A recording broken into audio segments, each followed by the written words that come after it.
The Space Swap Shop by Jinks, illustrated by a dedicated boyfriend. Chapter 1.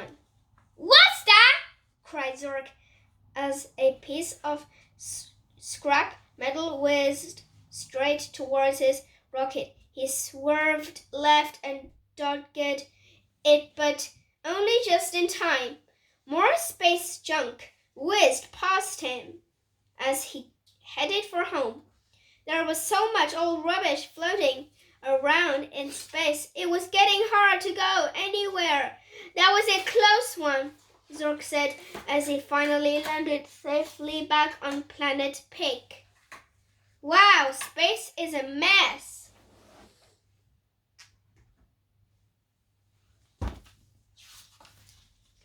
But the next time Zork went out, he wasn't so lucky. He was happily zipping about when a huge piece of rubbish crashed right into the side of his old blue jet. Whoa! Zork cried. The jet was spinning out of control and then spluttered to a stop. Zork tried the engine, but it wouldn't start. He was stuck, and his jet was in bits.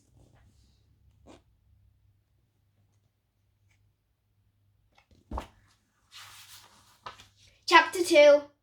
Zork's jet was towed back to Planet Pig. Zork took it to a mechanic. The mechanic took one look at Zork's jet and shook his head. It will cost a lot of money to fix that, he said, but Zork didn't have much money. It would take him forever to save up enough to get the jet fixed. What am I going to do? Said Zork. It's okay, the mechanic said. Just get a new one. That one was old anyway. But Zork didn't want a new jet. He liked his blue one. It might be a little old and rusty, but it was the first jet he had ever had.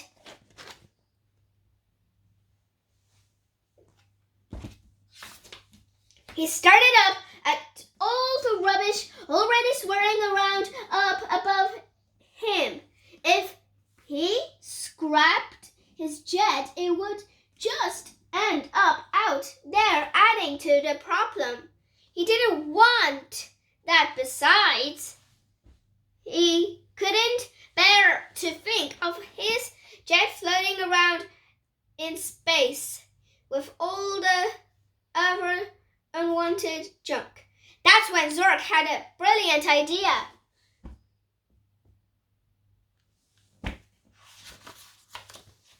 Space was full of old, abandoned jets, just like this. What if all the parts he needed to fix his jet were just up there were waiting for him? He borrowed a spare rocket and zoomed off, looking for anything he thought he might need. There was so much stuff there to choose from, and he didn't know exactly what he needed, so he brought back as many as he could carry.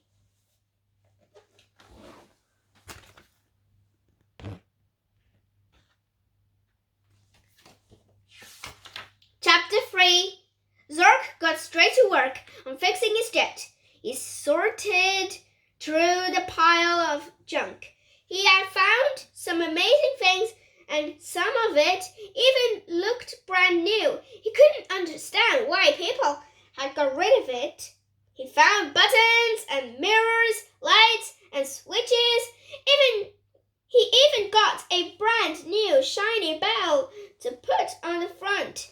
He had always wanted a bell, but he still needed a few more bits to fix the jet. It was time to go out and collect some more junk, space space junk. Zork collected even more than last time. It was a bit easier to find what he was looking for now that there was less space junk floating around everywhere.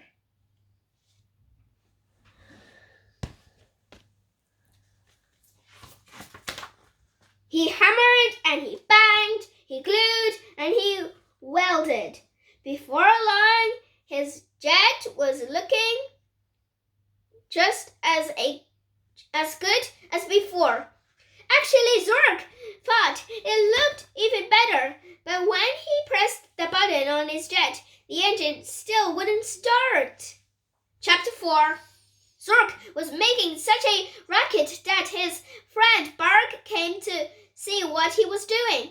I'm trying to fix my jet, Zork sighed. I put lots of new parts in it, but it still won't start. Maybe it is just an old load of junk. Can I have a look? Bark asked. She inspected Zork's jet. I know just the thing you need to make that start. I'll just go and get it.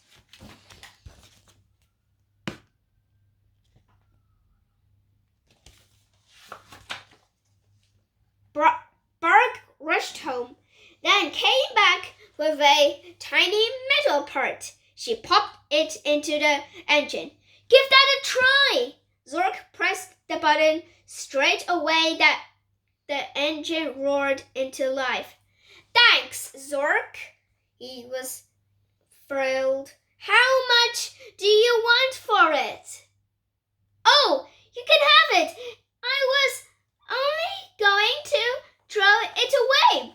Zork couldn't believe it. His jet was finally fixed, and it hadn't cost him a thing. Bark started looking around at all the rest of the stuff Zork had collected.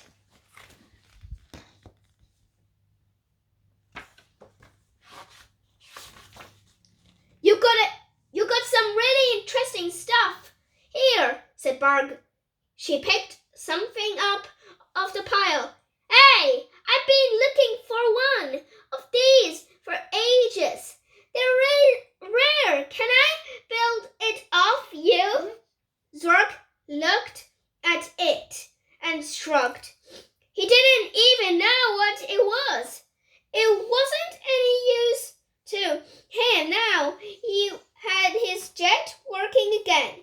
You can have it if you want, Zork said. Take anything you like. It's all just junk. One pickling's junk is another pickling's treasure, Bark said, and she picked up several bits and went home very happy. Chapter 5. Zork thought about what Bark had said. One pickling's junk is another pickling's treasure. Maybe Bark was right. All that junk was just floating around up in space. But what if other picklings would rather fix things than throw them away? They just needed to be able to find the bits they needed. Space Swap Shop. Got something to fix? Got things you don't want? Then come on down to Zork's Super Space Swap Shop. You can swap the things you don't want for the things you need. Dan gave Zork a brilliant idea. He zoomed off in his jet to get everything really ready. Zork put posters up all over Pick. They said, Chapter 6. Zork was nervous as he set everything up. He waited. What if nobody But soon picklings started to arrive. At first, there was only a few. They came because they were curious. They had never heard of a swap shop before. They didn't know what to expect.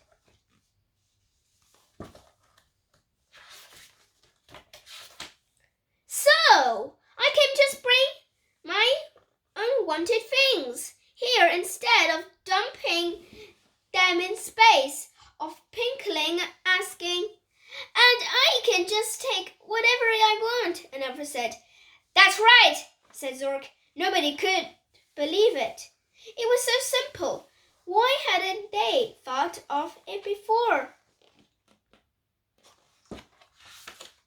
Soon Zork's swap shop was the busiest place on Planet Pick. Picklings didn't buy as many new things anymore. They knew they could find pretty much anything they needed at Zork's and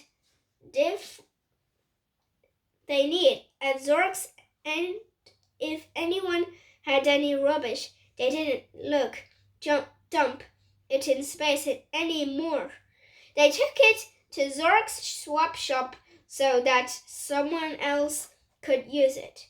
Soon Zork had got rid of almost all of the rubbish from his home, so he went exploring to collect junk from further away.